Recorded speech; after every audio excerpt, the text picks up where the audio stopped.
السلام عليكم. من أسبوع نزلت فيديو عن نظام الطيبات، وكان الهجوم شديد جدا، قلة أدب وسفالة، شتايم. الناس دخلت اتنمرت عليا، معرفش ليه. يعني واحد اتنمر على شكلي بيقول لي لا أنا طالما شفت الصلعة دي مش هكمل الفيديو أبدا. وقلة أدب بقى من النوعية اللي انتوا عارفينها دي. يعني أنا بس اللي زعلت منه، ورغم ان انا ما بزعلش يعني من الحاجات دي لأن كل واحد عارف نفسه، بس انا زعلت ان الناس اللي دخلت شتمت او قلت ادبها ما فكروش حتى ان هم يدخلوا يتفرجوا على الفيديو التعريفي بتاعي. ما فكرش ان هو يعرف انا مين او مريت بايه او عملت ترانسفورميشن ازاي، لانه ببساطه لو كان عمل ده كان اكتشف انه يمكن اللي بيكلمه ده مش بس طبيب ورياضي لاكتر من 22 سنه في رياضات صعبه زي الام ام اي والملاكمه، وكنت سايكلست ال5 سنين بدخل سباقات وبدخل ماراثونز بالعجل، واخر 8 سنين من عمري لاعب كاليثينكس وتحديدا ويتد كاليثينكس. لو ما تعرفش يعني ايه ويتد كاليثينكس تقدر تسرش عليها على اليوتيوب. اللي زعلني اكتر ان لو الناس دخلت شافت الفيديو التعريفي عشان تعرف على الاقل اللي بيكلمهم ده مين، يمكن كانوا اتاكدوا ان اللي بيكلمهم ده واحد شبههم بالظبط، شخص كان وزنه 148 كيلو. 148 كيلو.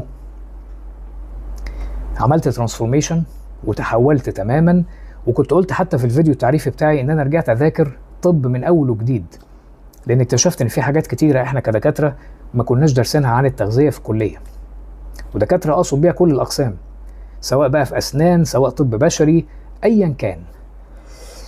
لكن الناس ما ادتش نفسها فرصه ان هم يدخلوا يعرفوا حتى الشخص اللي بيكلمهم ده مرجعيته جايه منين، او التعب اللي هو مر بيه او الوعكه الصحيه اللي مريت بيها. هما كل الحكايه كانوا بيهاجموا بمنتهى قله الادب والسفاله.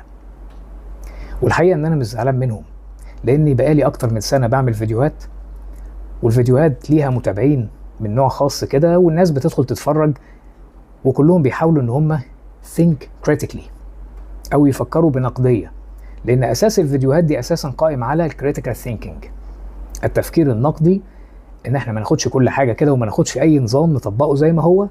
بالعكس، انا عايزك تفكر يا بني ادم، تفكر يا بني ادم، عشان ما تبقاش لعبه في ايدين الدكاتره اللي انا هو طبيب وبحذرك منهم. يا راجل ده انا عامل هاشتاج كامل في مجموعه فيديوهات بعنوان سمكريه جراحات السمنه، وقلت الفرق ما بين طبيب السمنه الحقيقي جراح السمنه الحقيقي وبين السمكري. مش عيب في السمكري، لا، بس السمكري اللي هو بياخد علوم السمكرة ويطبقها في الطب، وعلوم السمكرة مكانها العربيات. لكن ان انت تبقى ولا منك بقيت دكتور ولا منك بقيت سمكري، فهؤلاء من اسميهم بسمكرية جراحات السمنة.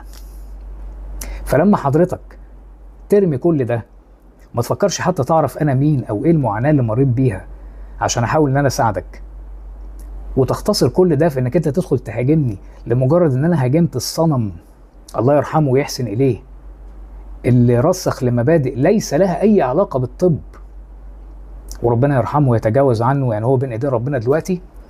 فدي مشكله كبيره جدا. فانا كان ممكن ارد بطريقه قليله الذوق، كان ممكن الناس اللي دخلت تكتب لي كلام ملوش لازمه ارد عليهم بان انا اقول له طب ما تبص على كرشك، طب ما تبص على مستوى لياقتك.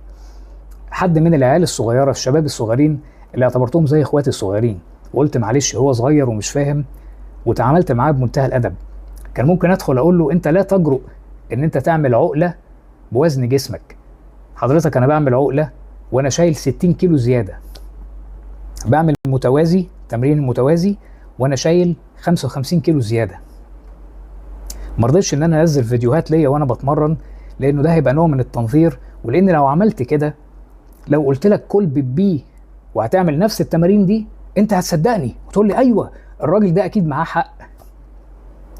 الطريقه دي طريقه رخيصه، وانا شخصيا عانيت منها وانا بخس، ان كنت بشوف ناس موديلز بيسوقوا الانظمه غذائيه هم نفسهم ما بيعملوش بيها، فمش هحب ابدا ان انا اخدعك واعمل معاك كده. وبعتذر لو انا ضيعت لك وقتك في الفيديو ده.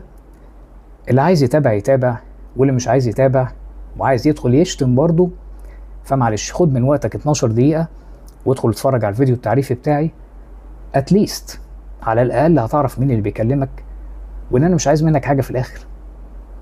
لكن لو استفدت فعلا اعمل شير ولايك وفولو، لان انت عارف ان دعمك مهم بالنسبه لي، فمن فضلك ساعدني عشان اعرف اساعدك.